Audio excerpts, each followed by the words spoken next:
Campo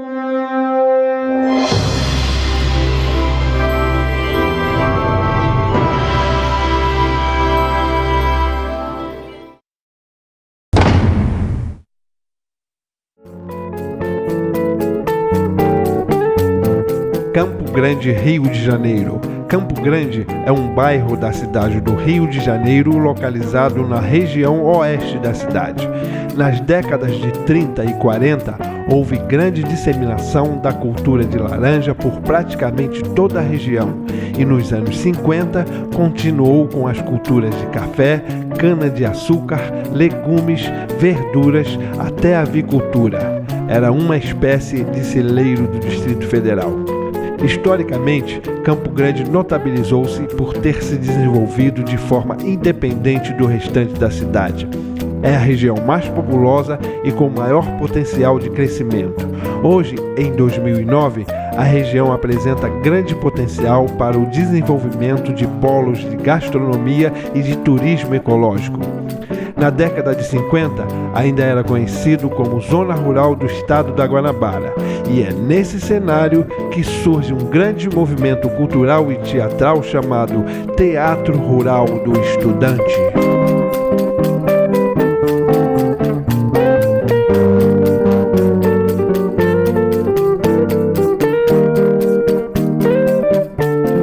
Teatro Rural do Estudante.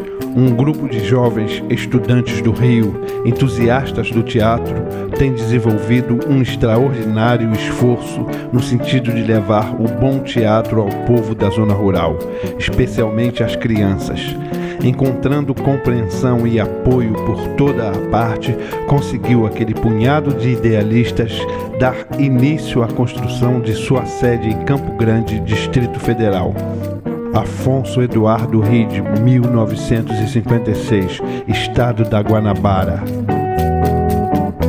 O Teatro Rural do Estudante foi uma ideia que surgiu-me pela necessidade de reunir a juventude em torno de um ideal cultural. E daí nasceu o Teatro Rural do Estudante. O movimento teatral em Campo Grande sempre foi, para os meus olhos, uma coisa de muito interesse. E várias pessoas a ele se dedicavam. Eu me lembro perfeitamente do Eduardo, tinha na Sociedade Musical 10 de Maio, juntamente com um parente dele, que era o Pierre, um movimento teatral. E ali faziam apresentações musicais que tinham sempre muita presença, muito interesse, muita gente frequentando. O Herculano começa o seu movimento com o interesse que lhe despertava o teatro junto a Pascoal Carlos Magno. E Pascoal, que tinha criado o Teatro do Estudante do Brasil, começou a fazer com que esses movimentos percorressem as áreas da cidade. E numa dessas oportunidades, lembro-me bem, o grupo esteve em Campo Grande fazendo em praças públicas apresentações. Aquilo deu ao Herculano um forte entusiasmo para que ele resolvesse criar em Campo Grande um núcleo próprio. Contou muito de perto com o apoio do Dr. Elton Veloso, já que eram alunos do Colégio Belisário dos Santos, que pretendiam iniciar este movimento. Lembro-me também, Rodolfo Maier fazia um grande sucesso com As Mãos de Eurídice.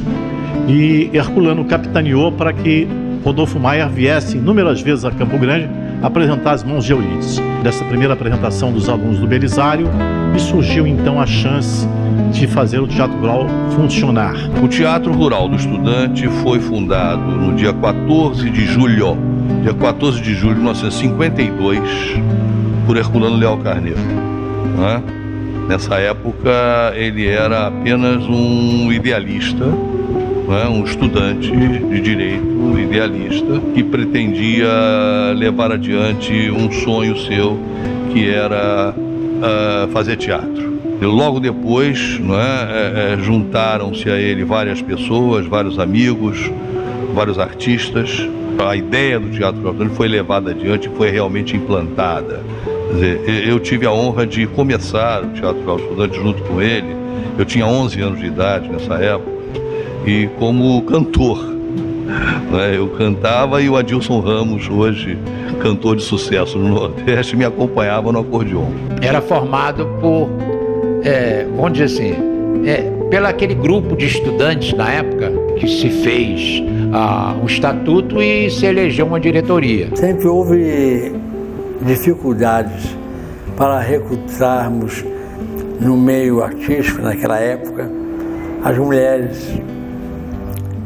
Eu tive em Regina Piedrini uma bandeirante. Regina Pierini, que já fazia teatro em Minas, em Alfenas, com o Valdir de Luna Carneiro, veio para Campo Grande, morar no Comari e ficou fazendo teatro lá de fundo de quintal. E um belo dia estava na plateia assistindo um outro carneiro chamado Herculano. Foi aí que o Herculano a viu interpretando e cutucava uma senhora que estava ao seu lado e dizia assim: olha só, que moça espetacular, essa moça é uma atriz.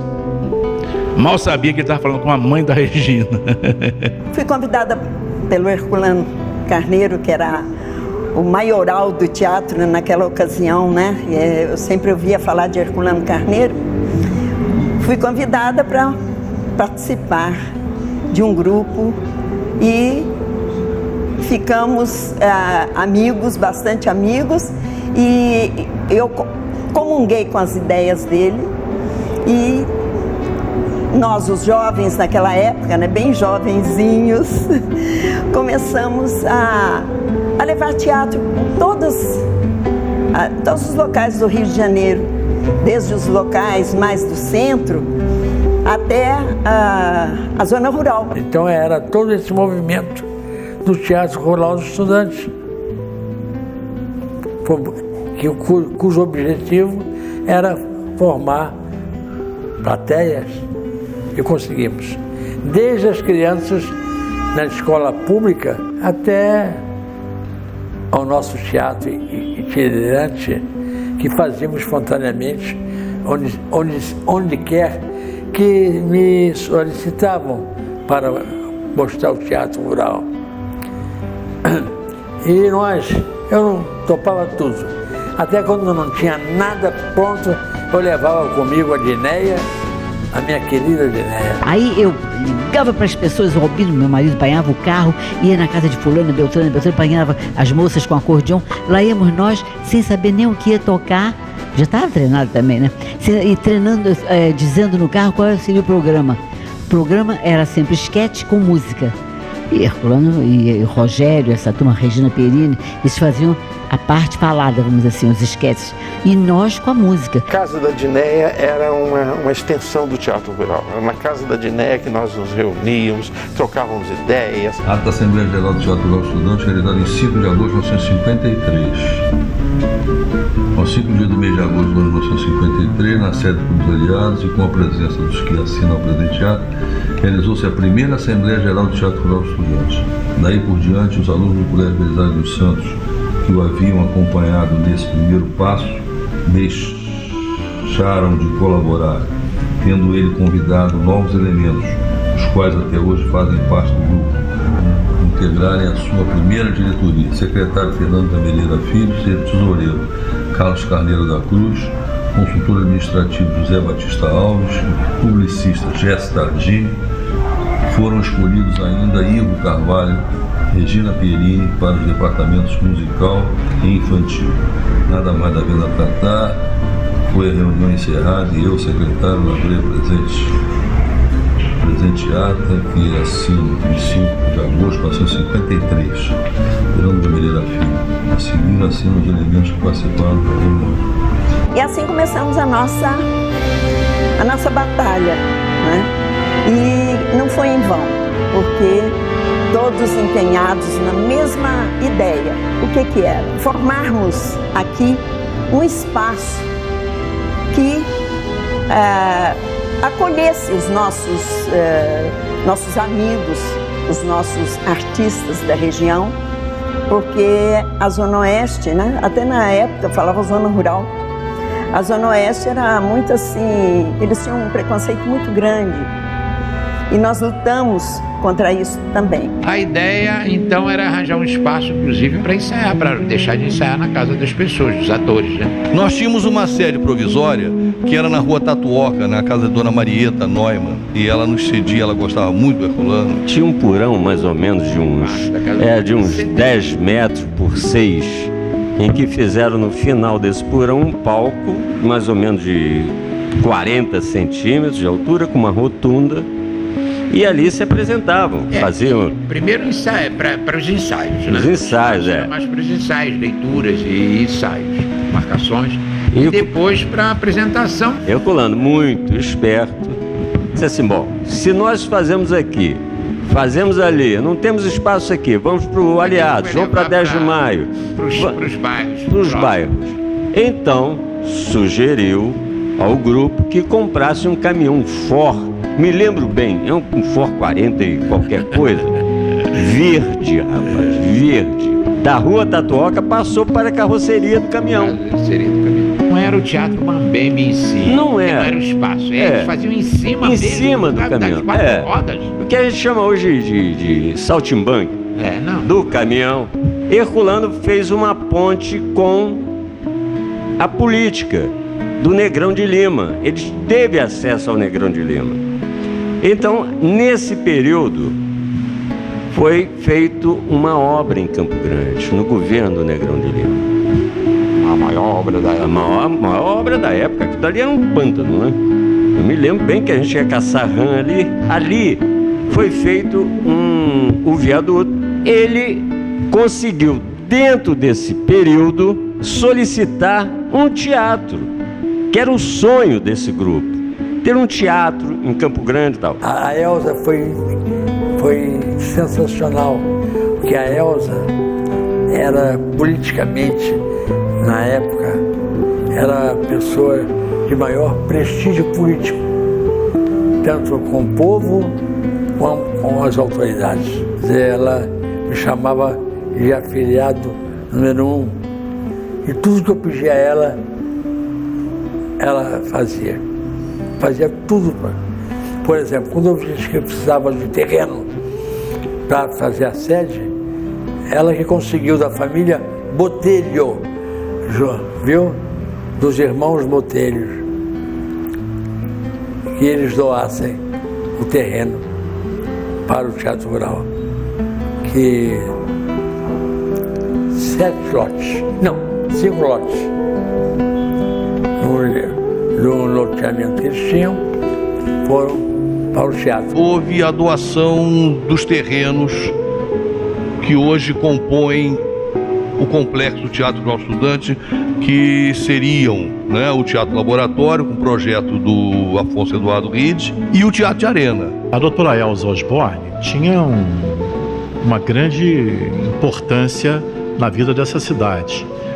Era chefe aqui do Distrito de Obras. A presença da Elza Pinho Osborne no Teatro Rural Estudante deveu-se exclusivamente à vontade, à iniciativa de Herculano Leal Carneiro, que foi procurá-la, entendeu? Foi expor a ela a grande ideia, entendeu? E ela abraçou essa ideia como se dela fosse. Através dela foi possível atrair o Afonso Eduardo Ride, então um notável arquiteto, autor do projeto do Museu de Arte Moderna do Rio de Janeiro, para que ele fizesse o esboço daquele projeto, que é um projeto de rara beleza. Nosso Teatro Laboratório foi o primeiro sonho de um grande jovem idealizador, Herculano Leal Carneiro, que, na realidade, era criar ali uma escola de teatro, um mundo maravilhoso da cultura na região,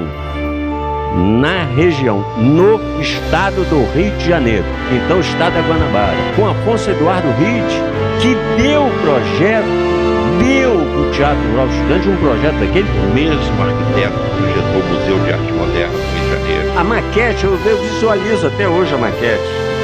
A maquete do Teatro Laboratório é uma coisa impressionante. Não tinha escola de teatro. Então a primeira ideia qual é?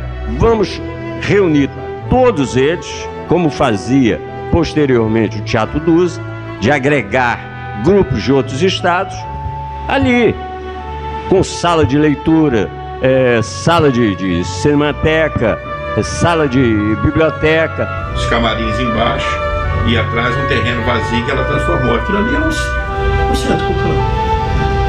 A sede do Centro Cultural, que era o Teatro Rural do Estudante.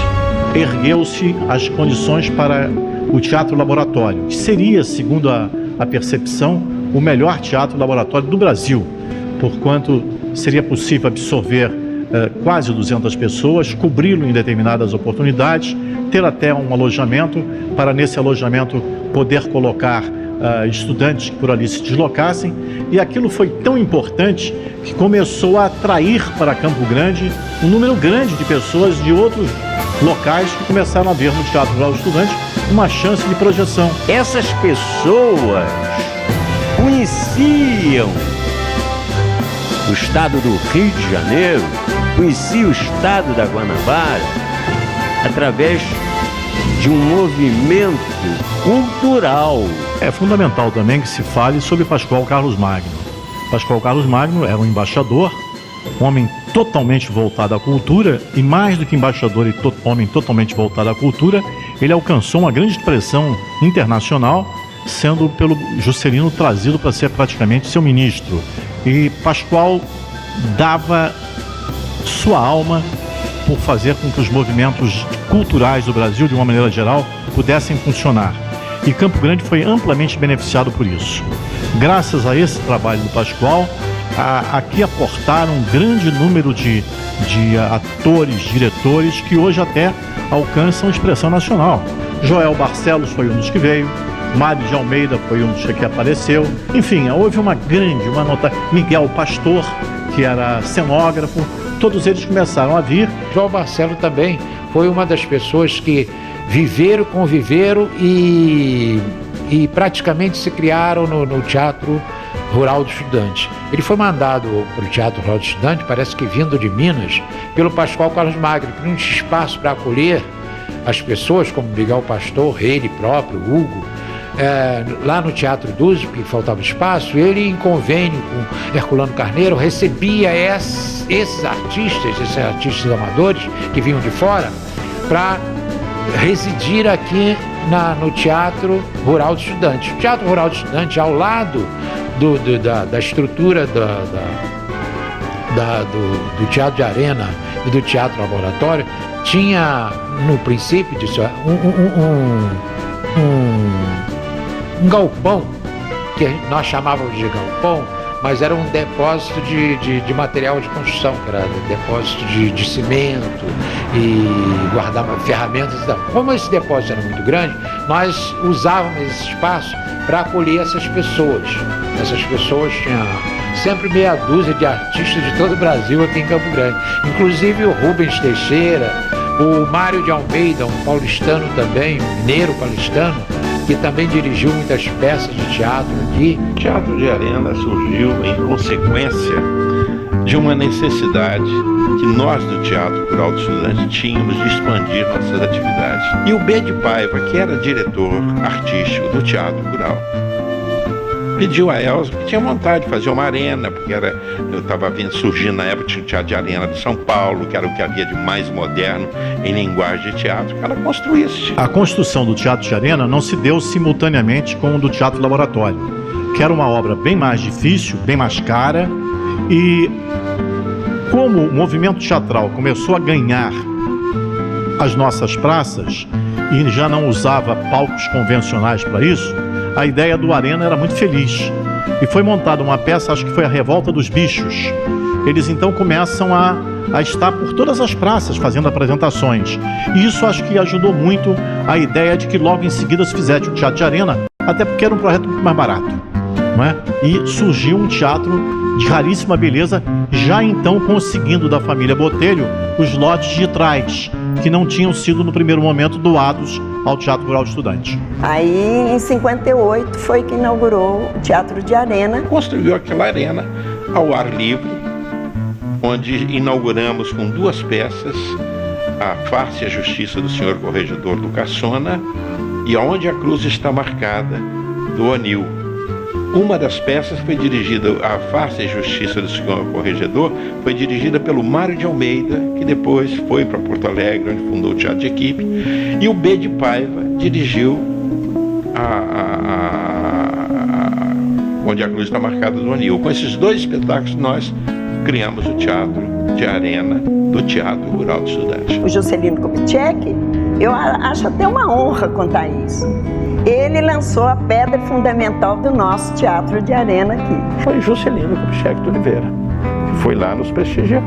Ato extraordinário do lançamento da pedra fundamental do Teatro Rural de Estudantes. Ao dia 1º de setembro de 1956, realizou-se a solenidade de lançamento da pedra fundamental da sede do Teatro Rural de Estudantes, comparecendo o excelentíssimo senhor Presidente da República, Dr. Juscelino Kubitschek de Oliveira, o excelentíssimo senhor Prefeito do Distrito Federal, embaixador Francisco Negrão de Lima, deputados e vereadores, doutora Elza Pinho Osborne, engenheira civil, engenheira-chefe do 14º Distrito de Obras, professores, autoridades civis e militares. Para constar, foi lavrada a presente ata, assinada por mim, secretário do Teatro Rural de Estudante, e pelos presentes Rio de Janeiro,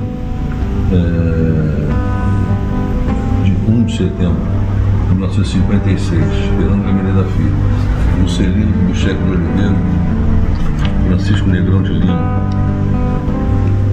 Elza Pinho Osborne, Sérgio Galcarneiro, que também estava lá. E nós que tínhamos estreado em 52, já tínhamos feito algumas peças, tínhamos contratado diretores profissionais, o primeiro dele foi o Mário de Almeida, e o Mário dirigiu uma peça do Arthur Azevedo, chamada Almanjarra, essa peça ensaiada pelo Mário, que nós ganhamos o 3º lugar do Festival Brasileiro de Teatro Amador no Teatro do Sina. O senhor deve ver o nível desse festival. Primeiro lugar, nós tiramos o 3º, o primeiro lugar, que muito nos honra, foi uma peça de um autorzinho novo chamado Ariano Suassuna, e a peça chamava-se O Alto da Compadecida. Para quem conhece a cultura teatral sabe disso. Se nós, 3º lugar, isso para nós foi maravilhoso, 3º lugar no Brasil, e isso deu ao grupo uma força. E foi nessa época que a doutora Elza escreveu O Zé do Pato, a peça que ela escreveu em homenagem ao Zé do Patrocínio, que estreou no Teatro Arthur Azevedo. Depois nós fomos para o Festival de Teatro de Recife, primeiro Festival Nacional de Teatro Estudante. Nós trouxemos quase todos os prêmios. Naquele rincão lá da capital federal, né? Campo Grande, produtor de laranja, de mandioca, enfim, surge um grupo de teatro levado para um Festival Nacional de Teatro Estudante em Recife. E chega lá de 12 prêmios, gente, trazer 9.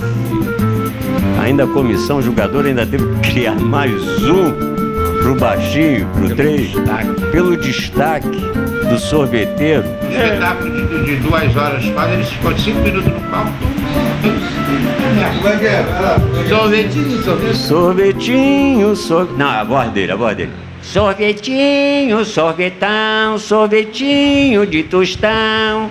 Quem não tem seu tostãozinho, não leva sorvete não.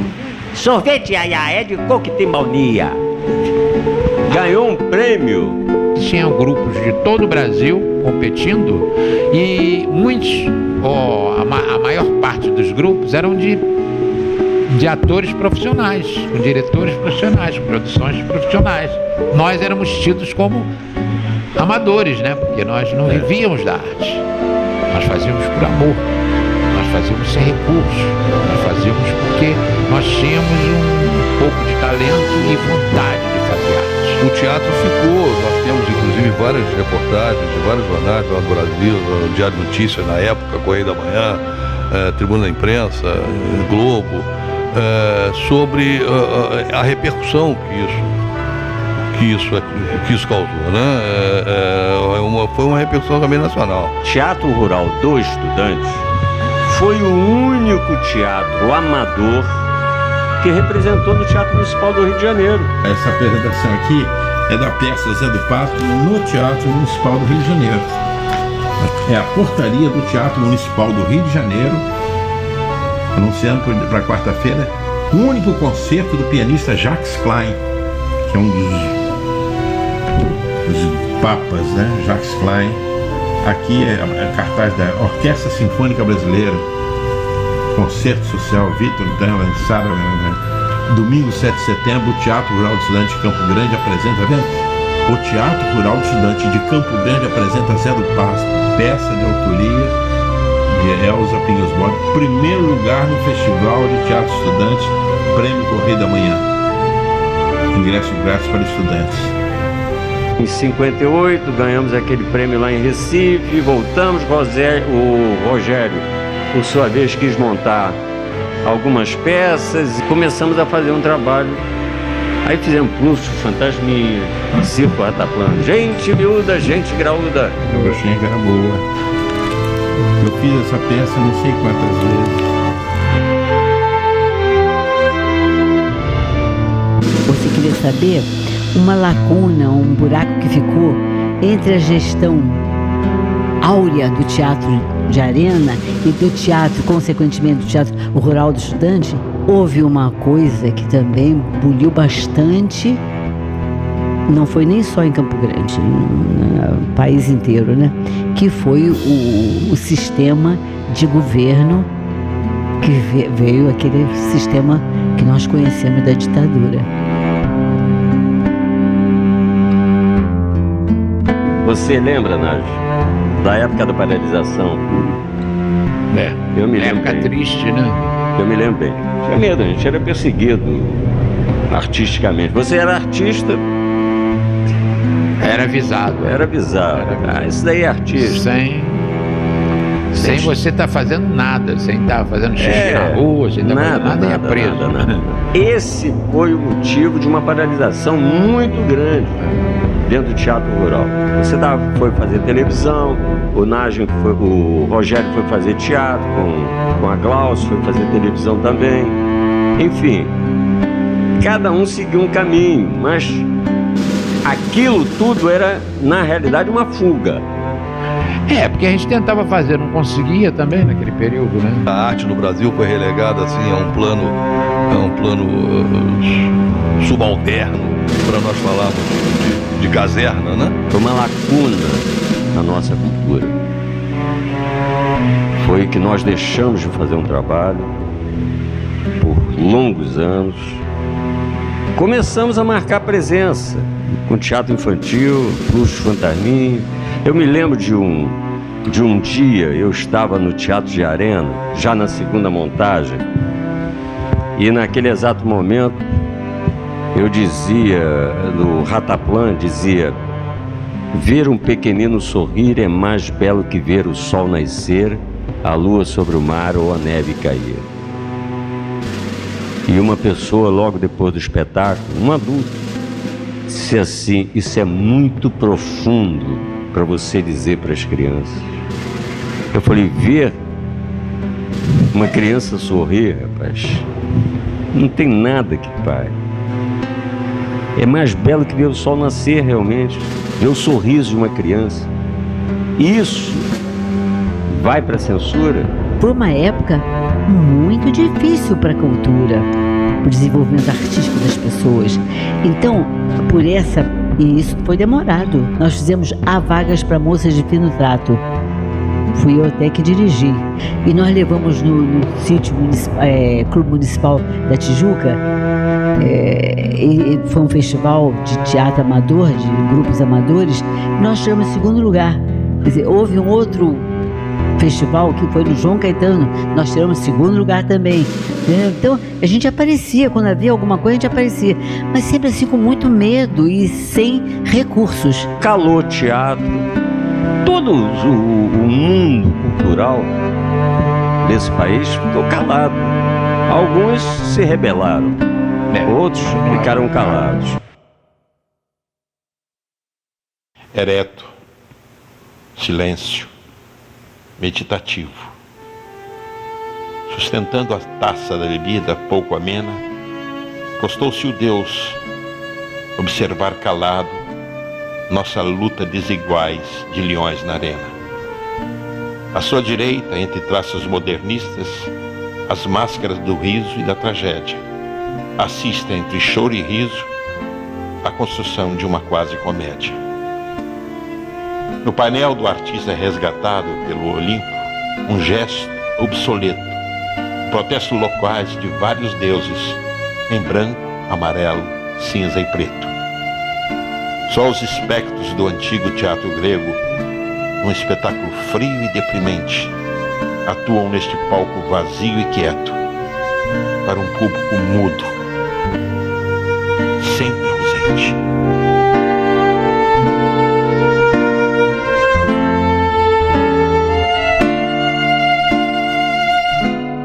Quando a Regina voltou, vamos dizer assim, caiu a sopa no mel, porque a Regina voltou com essa finalidade, com esse intuito de abraçar definitivamente a carreira artística dela como atriz e no Teatro Rural Estudante. Veio de Minas o Ives Macena, junto com a Regina Perini. Retornando ao Rio de Janeiro em 1986, a convite de Herculano Carneiro, eu e a Regina víamos assumir o Teatro de Arena. Chegamos aqui, o teatro numa situação precária, um matagal terrível, sem portões, enfim, uma série de problemas. A gente entende até de estarmos ainda saindo de uma recessão política e social. Então nós fomos aos poucos recuperando isso.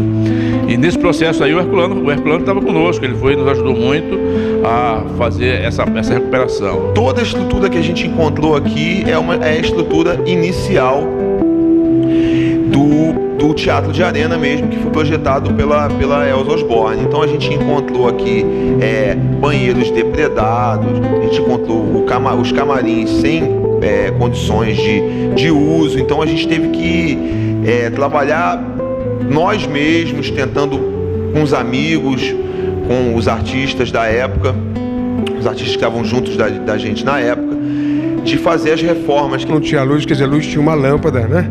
Que era bacana, e o portão não abria. Nós ensaiávamos ali naquele palco, se é que podia se chamar de palco, a cada noite nós com as mãos tirando um pouco de mato. Nesse período, compreendido entre 86 e 93, nós dedicamos espaço a muitos ensaios, dedicamos o espaço à apresentação de algumas bandas locais, bandas de rock. A gente chegou a fazer Arena do Rock, Arena do Heavy Metal, uma série de festivais dessas culturas urbanas musicais. Vários grupos de teatro nós trouxemos para cá, mesmo em condições precárias. O grupo Poça d'Água aqui esteve várias vezes com Sérgio Alves e o João Batista, enfim, a turma toda do Poça d'Água. As instalações eram muito precárias. Eu lembro que a gente, na época, nós fizemos uma apresentação aqui no Teatro Rural de Estudantes chamado Brasil Quem Descobriu, e eu lembro muito bem que eu fazia o papel de um índio. Era engraçado que eu fazia um papel de um índio e o índio tinha um cocar, né? E o cocar dava uma ventania, o cocar baixava assim pra dentro, e o índio tinha que ficar sério e o público ria muito desse cocar que ficava baixando com o vento. Foi justamente esse período de transição em que o Ives chegou a fazer uma campanha assinada em colégios. Nós saíamos com papelzinho para que nós pudéssemos colher isso tudo. E o nosso intuito, a priori, era uma lona de circo, ou qualquer uma lona que servisse para que nós não tivéssemos aquele mesmo problema que a gente teve do início, de chover e não tem mais apresentações. Aí o Sérgio Herculano Carneiro, nós do Teatro Rural, junto com o Ives, tivemos a ideia de darmos a ele autonomia. E resolvemos então dar o teatro, dar aquele completo incomodato ao Ives e à Regina, para que eles então pudessem levar à frente este projeto. Nos reunimos na Casa da Dinéia, na Academia da Dinéia, e todos aprovaram. Parte para a busca do que você quer, do que nós precisamos, que é uma cobertura. A gente começou a correr atrás de uma lona, sem pensar em projeto, não. Nós estávamos buscando uma lona para cobrir o Teatro de Arena de Campo Grande, que estava à descoberta. A nossa primeira preocupação foi procurar o poder público, foi procurar a prefeitura, até para que a prefeitura intermediasse e nos facilitasse uma parceria com uma outra empresa privada. o que não aconteceu. E meu pai, com um projeto debaixo do braço, bateu de porta em porta e nada conseguiu. Isso era em torno de 1987, se eu não me engano. Quando eu fui no Sem Censura, em 1988, falar desse teatro de arena, falar dessa ideia de cobrir, eu recebi telefonemas de empresas, grandes empresas de São Paulo. Mas a bem da verdade, a gente não estava preparado para... É bom que se diga que nós não estávamos preparados para uma negociação. Não tínhamos ainda essa experiência que nós temos hoje, uma negociação com uma grande empresa para conquistar, para trazer uma lona. E as coisas ficaram assim na conversa, na promessa, e acabou que nada disso aconteceu. Quando eu entreguei o projeto à prefeitura, quando eu protocolei o projeto da prefeitura, e ao projeto da cobertura do Teatro de Arena, com uma lona, e ao mesmo tempo ao Rio Arte, a gente esperava que a prefeitura fosse nos ajudar, sei lá de que forma, comprando uma lona, doando uma lona para o Teatro de Arena. A nossa esperança era essa. Ficamos 7 anos aguardando, até que surgiu o Eco 92. Rio Eco 92. O nome já diz, Eco 92, um movimento, o mundo inteiro já preocupado com a questão ecológica, com a questão do equilíbrio do meio ambiente. Então, esse evento mundial, acontece aqui no Rio de Janeiro. E para que ele pudesse acontecer, foram armadas tendas, várias tendas cobertas por umas lonas verde e branca. E ao término desse evento, desse grande evento ecológico, essas tendas são desarmadas e são guardadas pelo poder público. A Eco 92 caiu para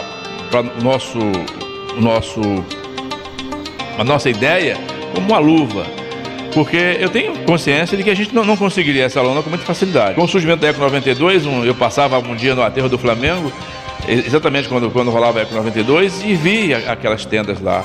Desci, eu passava de ônibus, saltei, voltei e fui procurar uma pessoa lá que foi super receptivo, deu-me um cartão que eu procurasse depois para a gente conversar, e daí começou o desenrolar desse processo todo, da conquista dessa lona para o Teatro de Arena de Campo Grande. E aí, até para que a prefeitura tivesse o bom senso e a capacidade intelectual e cultural de achar que bacana, eu posso pegar uma lona e emprestar, demorou. Foi uma guerra muito árdua que o seu Ives enfrentou junto com a nossa saudosa Regina Pierini.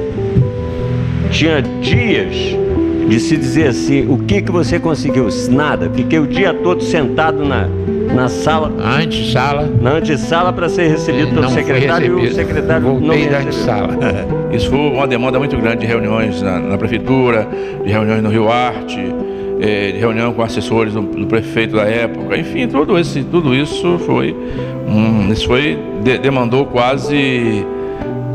demandou uns 8 meses, mais ou menos, desde a Eco 92 até a vinda da lona para Campo Grande. Me lembro bem que eu, Dinéia, Rogério, acho que você, o Drey, nós assinamos 2 vezes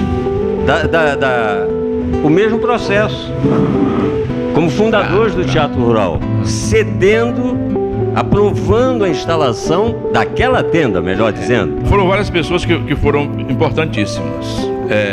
Eu quero ressaltar o Tertuliano dos Passos, já falecido, que era presidente do Rio Arte, ele foi super importante.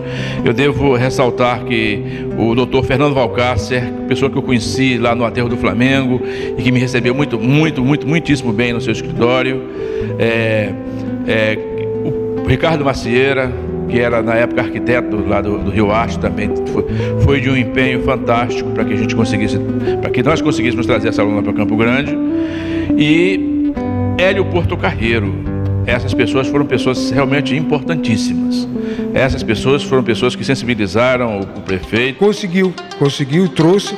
Nós temos até uma foto quando a lona chegou aqui, estávamos nós ajudando a tirar o caminhão. Aí que veio a questão da colocação e faz a estreia à medida do possível. A lona, uma vez montada em Campo Grande, e sem quase nenhuma estrutura, porque ela foi apenas colocada simplesmente nesse espaço que já existia. Só foi a estrutura com a lona em cima, a tenda em si, mais nada. E aí já começava uma outra uma outra novela, né? Porque era tentar trazer público. E começamos outra peregrinação, que era encontrar patrocínio. Nós desenvolvemos muitas coisas, festivais de poesia, festivais de música, projeto escola, diversas oficinas, tudo isso para angariarmos recursos para chegar onde chegamos, uma vez que que no espaço apenas foi colocado a lona e pouca coisa se fez em matéria de infraestrutura para funcionamento. A gente continuou produzindo os eventos de música aqui,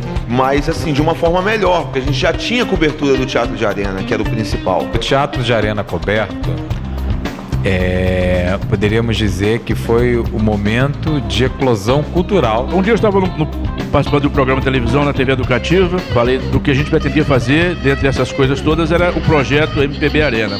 Foi aí que o Zé Gomes e o Alberto vieram me procurar. Falei, se você falou lá que vai criar um projeto, MPB Arena, e gostaria de trazer o Geraldo Azevedo, foi isso que eu entendi? Eu falei, claro. Para um artista que eu tenho uma certa amizade, e poderia convidá-lo para um projeto novo.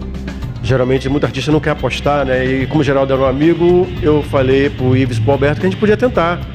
E graças a Deus, o Geraldinho é uma pessoa maravilhosa, veio aqui, fez o projeto e foi um sucesso. O Geraldinho falou se vou lá fazer, se eu gostar, a gente já anunciou o Zé e não deu outra. A casa tava ótima, cheia, Geraldinho memória no seu mês que vem é Zé Ramalho. Nosso projeto inicial chamava-se MPB Arena e o Geraldo Azevedo foi o primeiro artista a participar desse projeto nesta parceria, vindo fazer bilheteria. E fez com sucesso, muito público. Eu acho muito importante fazer parte dessa história. Um prazer muito grande, parabéns e espero voltar sempre aqui. Beijo em todos que fazem parte dessa história. Canta, canta, passarinho, canta, canta, menino, na palma da minha mão. Meu delírio. Pessoal, a próxima atração desse projeto maravilhoso será Zé Ramalho. Aí o público vê o delírio e para surpresa nossa também, né? Nós ficamos felizes. E aí começamos a fazer um contato com o Zé Ramalho e o Zé Ramalho topou vir também. Foi a atração do mês seguinte e aí começamos a desenvolver a cada mês, trazendo dois artistas. E aí veio tanta gente.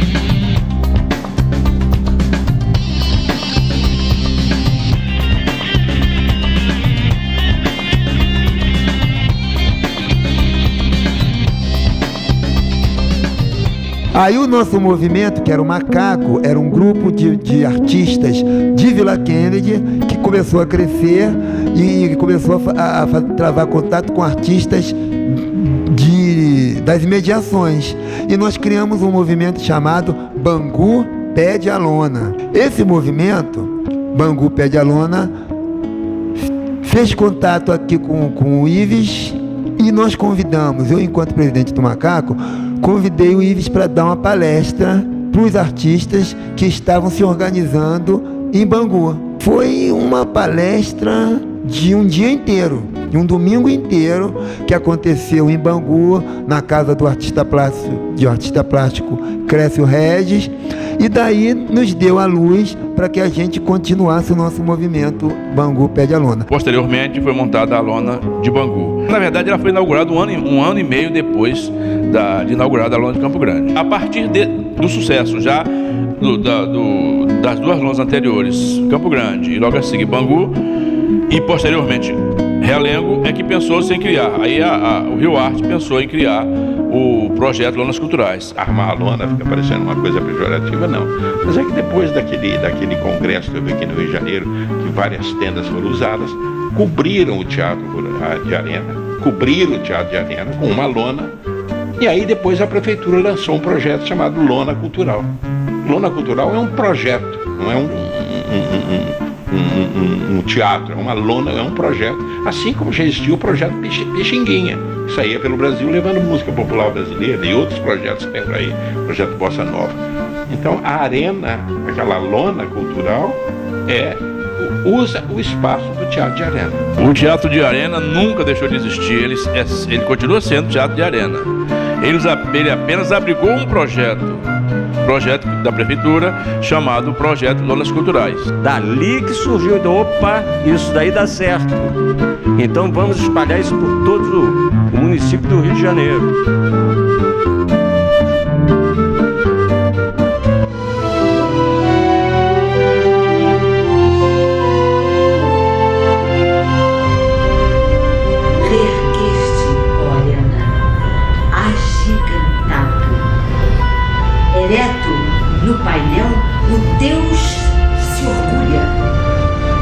gestos de mãos aplaudem em entusiasmo integrantes das cenas neste palco.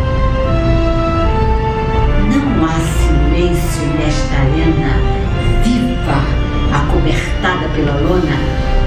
É a glória.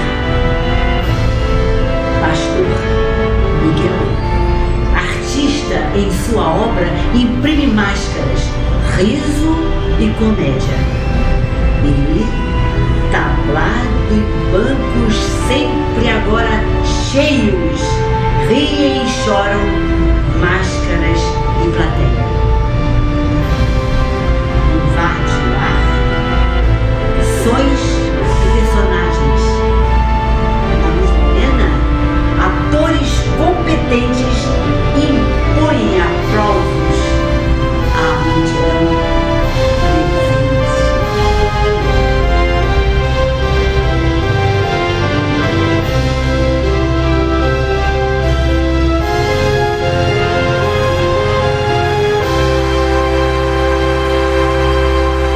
O Ives está continuando essa obra. Mas ele casou com a Regina e, poxa, passou. Ela parece que botou o vírus nele, né?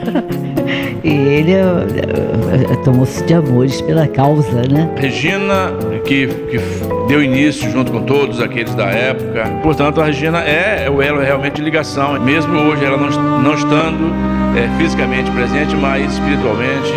E ela vai estar sempre comigo.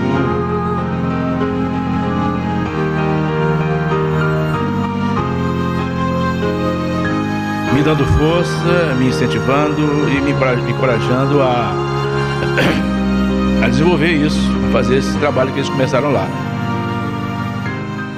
O importante é que as pessoas também ao redor dele, as pessoas que gostem de arte, se agreguem e que façam um movimento forte nesse sentido. Teatro Rural do Estudante, que foi o embrião de tudo que está acontecendo hoje em termos culturais aqui na Zona Oeste, dando prosseguimento a esse trabalho que começou lá atrás, na década de 50, com Herculano, com o Rogério, com a Regina, com a Dineá e com tantas outras pessoas importantes que participaram. Quer dizer, nós começamos a participar dessa corrente a partir de 1986. Nós temos a face desses 16 anos de atividade constante e agora nós estamos buscando a outra fase.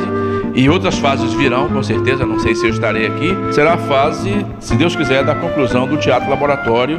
Esse sonho que é daquele grupo que iniciou na década de 50 a criação de um grande centro cultural em Campo Grande.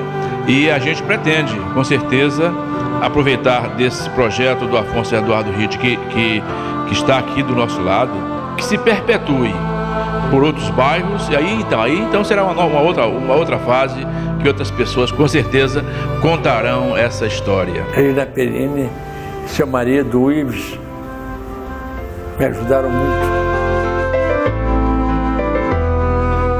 Nós estamos reunidos, né, os artistas e tal, no intuito de criar força para a gente poder levar à frente esse projeto nosso, que é o Teatro Laboratório, que é o Centro Cultural aqui do Teatro Rural do Estudante. A história da cultura de Campo Grande e da Zona Oeste é que está em jogo. Parabenizar todos os criadores, todas as pessoas, desde o Herculano Carneiro, passando por Rogério Frost, até chegar aos nossos jovens, as crianças, os adolescentes que hoje estão fazendo teatro aqui. A minha filha fez teatro aqui, o meu filho também fez teatro aqui.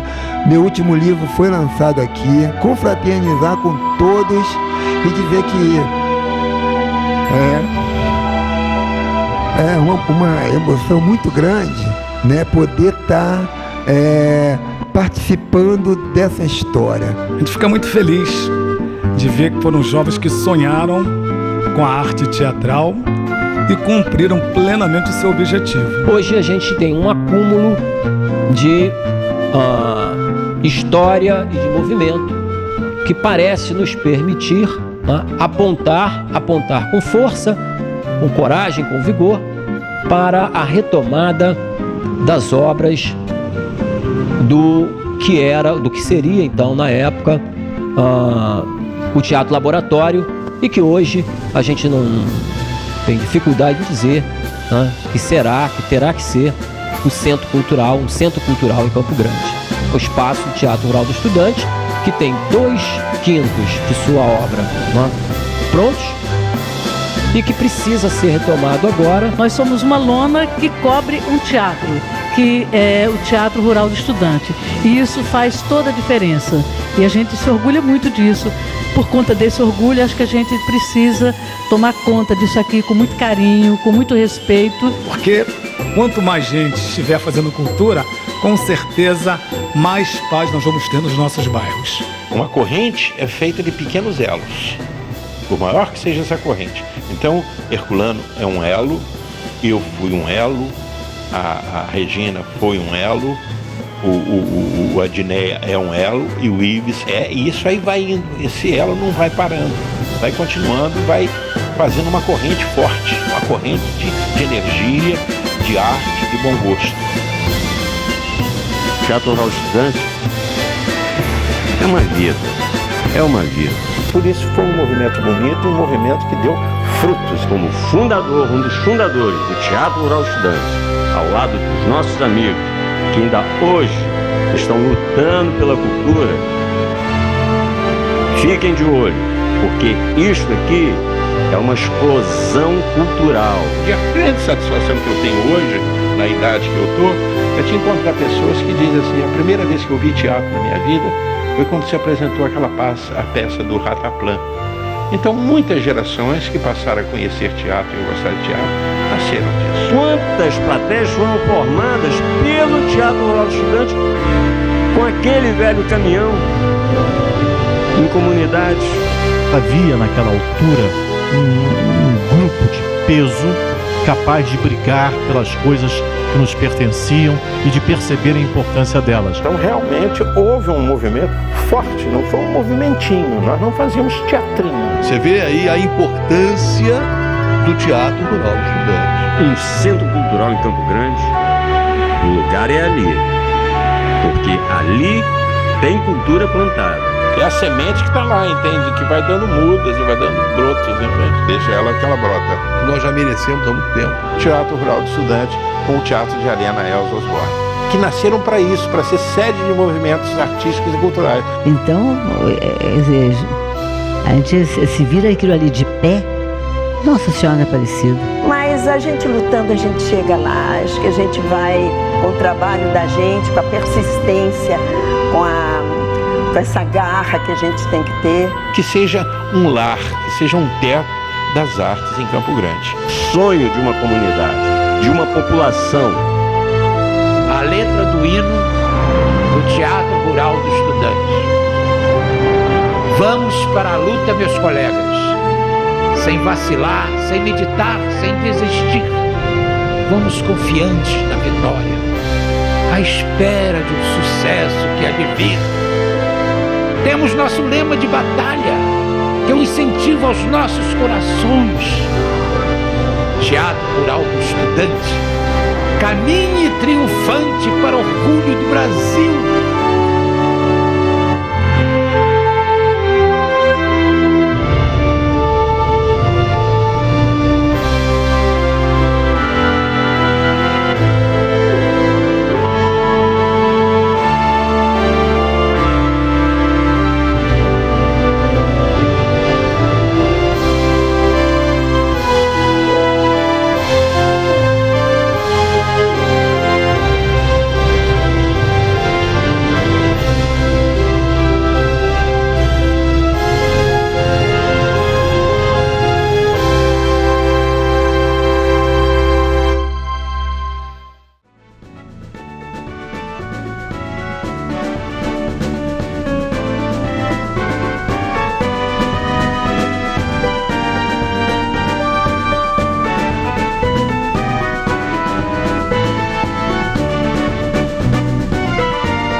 Nós somos os sonhadores.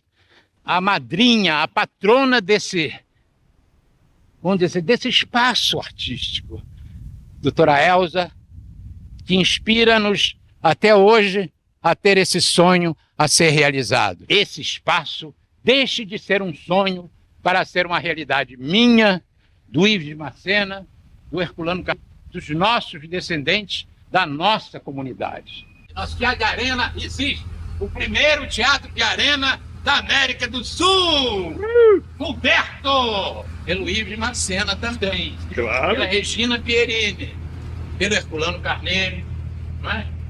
E todo o apoio do Teatro Rural do Estudante.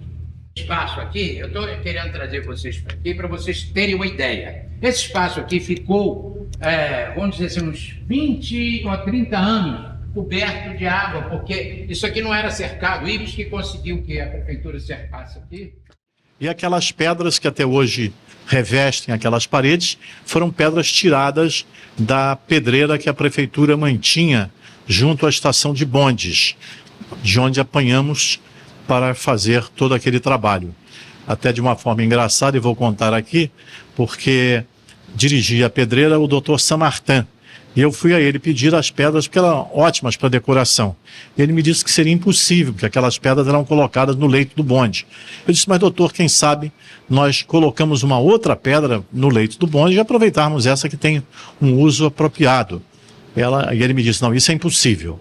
E eu não me fiz de rogado, e à noite, usando um caminhão, levei as pedras que joguei no leito e substituí por essas que estão hoje revestindo a frente do Teatro Rural do Estudante. Me lembro bem que o Rogério foi um dos que me ajudou nesse jogar em cima do caminhão as pedras que acabaram servindo. E há pouco tempo atrás, reencontrei o já idoso Dr. Saint-Martin e lhe contei a história e ele deu boas risadas.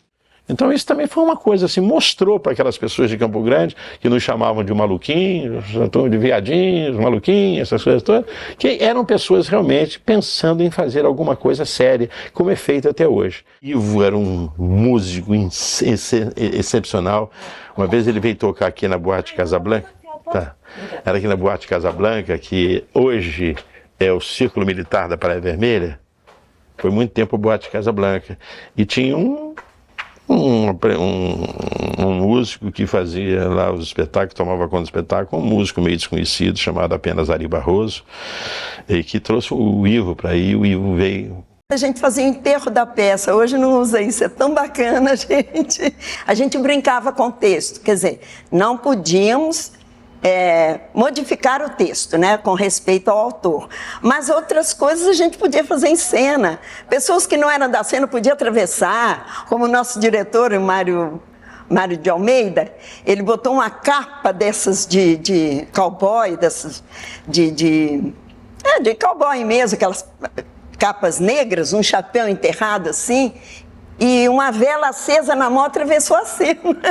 Nós levamos um susto. E a gente não podia colocar nada de frase nenhuma, né? Porque o texto tinha que ser obedecido. E coisas assim muito engraçadas. Amarrar um leque imenso que eu usava, era marcando época. E o Rogério Frois, caracterizado, né, de velhinho, deu um show também. E então eu fazia uma cena com ele. Ele entrava e eu, para disfarçar que o meu namoradinho estava guardado lá no armário, na almanjarra, eu tinha que pegar um leque e cantarolar, assim, sentada num divã. Quando eu peguei o leque, cadê? Estava amarrado com um barbante daquele forte, que a gente não consegue, eu não sei como, mas eu consegui arrebentar, aí deu aquele impacto, né? Fez toque, o público caiu na gargalhada e eu ali toda nervosa. Era assim, pregar peça um no outro dentro de uma peça de teatro para fazer um enterro. Eu sei, muito divertido. Eu não sei se isso interessa, mas era muito bacana na época. Mas eu me lembro muito bem do Deus Vivo, os puxa-puxa. O teatro tem uma coisa muito gostosa. É uma coisa muito gostosa. A gente só falou aqui de teatro e tal, mas tem os bastidores, que é a coisa mais gostosa do mundo, são os bastidores, né, Léo? Eu me lembro que estava Zezinho Batista. Zezinho, imagina o seguinte, fundo do palco, rotunda. Rotunda, para quem não sabe, é aquela cortina que fica no fundo. No fundo. A rotunda. Então tinha um cavaletezinho no chão em que crucificava o Cristo, né? Crucificava o Cristo, que era o Bahia, que era o Bahia, um vozeirão. Vicente Bahia. Perdoai, Senhor, eles não sabem o que fazem. Né? E levantava a cruz. Mas aquilo era puxado por um cabo de aço. E os dois ficavam lá atrás, Zé Batista e Paulo eletricista. Funcionários do Arthur Azevedo. Mas eram teatro rural doente. Então todas as produções eles estavam ali, se não colocasse eles brigavam. E tá os dois, pô, segura aqui. Aí começaram a levantar a cruz. Deu blackout, levantaram a cruz para aparecer o Cristo já crucificado. Aí daqui a pouco eu tô no camarim, trocando as vestes, e vejo o Drey no corredor, indo de um lado para o outro. Era Drey. Dizia para o Paulo assim, deixa o Zé segurar sozinho. Aí corria e dizia para o Zé, deixa o Paulo segurar sozinho. Naquele exato momento, a plateia, eu me lembro que minha mãe estava na primeira fila, a velha Joaquina estava lá na primeira fila, toda convincente daquela cena, com aquela música e tal, e daqui a pouco começou o Paulo a discutir com o Zezinho. Disse, não, segura aí. Eu disse, não, segurar não, segura você. E aquilo a cruz ia, entende? Cada vez que ele dizia, não, segura você, a cruz voltava. Aí eu só ouvi, quando eu saí do camarim, eu só ouvi aquele negócio assim, puxa, puxa, puxa, puxa, puxa. Era Bahia, na cruz. Puxa. Porque o baixinho... Pedindo para puxar, né? E ele dizia baixinho para ele, puxa, puxa, puxa, puxa, puxa. São os bastidores do teatro, isso é coisa, mas quando termina um espetáculo, a gente ri muito. Colocar parafina, que a gente usava no cordel da cortina, no palco, era aquelas barras de parafina. Aí tinha uma cena lá da redação, no Zé do Pato, que eu fazia... O jornalista na redação, quando chegava Paulo Anei com o Zé do Pato, na Gazeta do Rio, e tinha um sanduíche, que era madrugada, eles estavam querendo botar notícias sobre a abolição, e eu estou lá trabalhando, estava bem, Paulo Anei, que era o Rogério Frois, e o Zé do Pato, que era Herculano. Entra, e tinha uma marcação que o B de Paiva deu, se Rogério, você entra e apanha o sanduíche do Lalá, e come. E eu não tinha percebido. Eu não comia. Aquilo era uma marcação para ele, não para mim. Mas era um material de cena, estava ali. O Drey tirou o queijo, comeu o queijo Minas todo e botou parafina. Quando o Rogério pegou o queijo, que meteu na boca, quebrou a rote. Em cena. Quebrou a rote em cena. Aí quando o Rogério partiu para cima, ele disse, eu não. O Rogério não tinha dito nada ainda. Ele disse assim, não fui eu não. Se entregava. Entendeu? Mas era uma coisa feita com o maior respeito ao público. Maior aquele era um humor que ficava fora da plateia, né? Só ficava entre Vera na coxia. Você pega um ator de teatro, bota na televisão. Há muito, Nádio talvez não lembre disso. Nádio estava gravando Os Ossos do Barão e eu fui contigo na Lagoa. Eu tinha ido fazendo não sei o quê. Nós estávamos fazendo o Pluft ou Fantasminha, saímos do Teatro João Caetano. João Caetano e fomos direto para a gravação. Esse menino estava estreando na televisão. José Wilker? Wilker. José Wilker, me lembro. O Rural do Estudante, com a sigla TRE, lembrava muito o Tribunal Regional Eleitoral. Aí as pessoas confundiam um pouco. Não, é Teatro Rural do Estudante. Nós fazemos questão de até mencionar, não falar o TRE. Nós mencionávamos o nome todo, Teatro Rural do Estudante, porque era na zona rural, que naquela época a zona oeste era considerada zona rural, porque estava vindo de um período de agricultura de laranja, né? Antes da cana, depois de laranja, e foi uma das referências no mundo, né? A exportação de laranja daqui da nossa zona até para a Europa, né? E esse teatro também deu inspiração a outros teatros, porque eu me lembro que na época do Teatro Rural do Estudante, existia o Teatro Rural do Estudante e um ministro, Pascoal Carlos Magno, que foi embaixador do Brasil em vários países. Ele se dedicou totalmente depois do teatro, ele morava em Santa Teresa. E ele formou o Teatro Duze.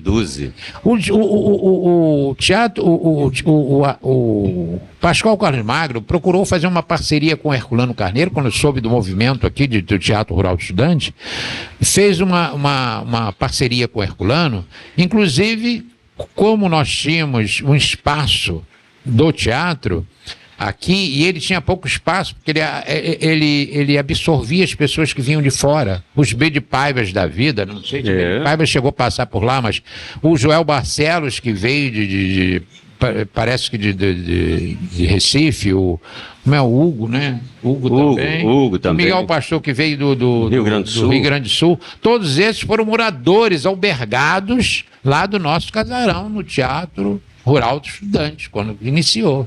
Quer dizer, nós trouxemos, inclusive, artistas do Brasil inteiro para conosco fazer a parceria de ter, hoje em dia, esse nome no cenário artístico. No cenário artístico brasileiro. E os teatros aqui eram limitados vamos dizer assim, o TBC, vamos dizer assim, a Teatro Arena, que às vezes depois se fundou aí, né? Cacilda Beck, tinha uns grupos de teatro, a Tônia, Célia e Altran, né? Uns grupos assim, Sérgio Brito e tal, uns companhias de teatro. Eles não tinham espaço praticamente, né?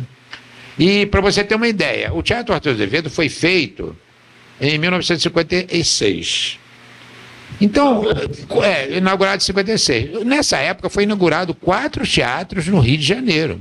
O Arthur Azevedo, o Armando Gonzaga em Marechal Hermes, e o Martins Pena, que virou escola de teatro. Foi depois da nosso teatro laboratório aqui, e o Glaucio Gil também. Quer dizer, não existiam esses teatros, esses espaços nessa época, em 1956, até 1956. Quer dizer, eram menos espaço ainda. O circo, olha que coisa bonita que é o circo. Quantas crianças, você tirar as crianças do Rio, porque não há criança que não adore dar cambalhota. Então, se você coordena essas crianças dando cambalhotas, e amanhã elas fazem essa cambalhota com um fundo musical, com uma coreografia, contando uma história, aí o espetáculo vai nascendo. Vocês entendem o que eu estou falando? A necessidade de ter um centro cultural que fomente isso, que faça com que essas coisas existam. Eu acho que nós temos que ter esse sonho e lutar para transformar esse sonho em realidade. Você só transforma um sonho em realidade se você sonhar antes. Se você não sonha, você não transforma o sonho em realidade. Então é isso que eu quero, que a ideia do Teatro Rural do Estudante continue, o teatro, entende? O Centro Cultural amanhã, que vai ter um nome que eu não sei de quem vai ser, que esse nome vai ter esse, mas que seja produto dessa, porque foi uma das épocas mais áureas de Campo Grande, foi na época do Teatro Rural do Estudante. Ganhávamos festivais internacionais de teatro. Não era um teatrinho, como muitas pessoas de Campo Grande, esses maluquinhos fazem teatrinho, não. Nós éramos colocados entre os primeiros do Brasil. Era dos mais respeitados. Nos apresentávamos no palco do Teatro Municipal do Rio de Janeiro, como eu mostrei fotos para vocês. Então não foi foi uma coisa com muita importância. O presidente da República ia lançar nossas pedras fora da época de eleições. Entende? Fora da época das eleições, que é um negócio que eu não gosto muito de falar, política, não gosto. Hoje em dia estou muito vacinado contra isso. Mas Juscelino Kubitschek foi. Negrão de Lima foi a inauguração do Teatro Arthur Azevedo. Porque era importante para ele estar presente. Era prestígio para ele. Entende? O prestígio não era nosso de recebê-lo, não. O prestígio dele é poder assistir o nosso espetáculo, que era muito bom na época. Nós nos reunimos para discutir arte. Eu me lembro que uma vez, Mário de Almeida, eu e o professor... qual o nome dela? Paranhos, professor Paranhos, que era foi professor durante o tempo da Gama Filho, nós fomos uma noite para a casa do Paranhos, Mário de Almeida, eu e Paranhos, não sei mais quem, e ficamos discutindo poesia, fritando ovo, comendo com pão e discutindo poesia. Eu me lembro que nós ficamos até quase 4 horas da manhã discutindo, pegamos num poema do Carlos Drummond de Andrade, José, e ficamos conversando. E agora, José? E agora, José, a festa acabou, a luz apagou, o povo sumiu, a noite esfriou, e agora, José? Entende? Então era um local, o Teatro Rural do Estudante era um centro irradiador de cultura que a gente ia lá para discutir. Eu acho que aos jovens devem se dar todas as oportunidades. Eles têm o direito de errar.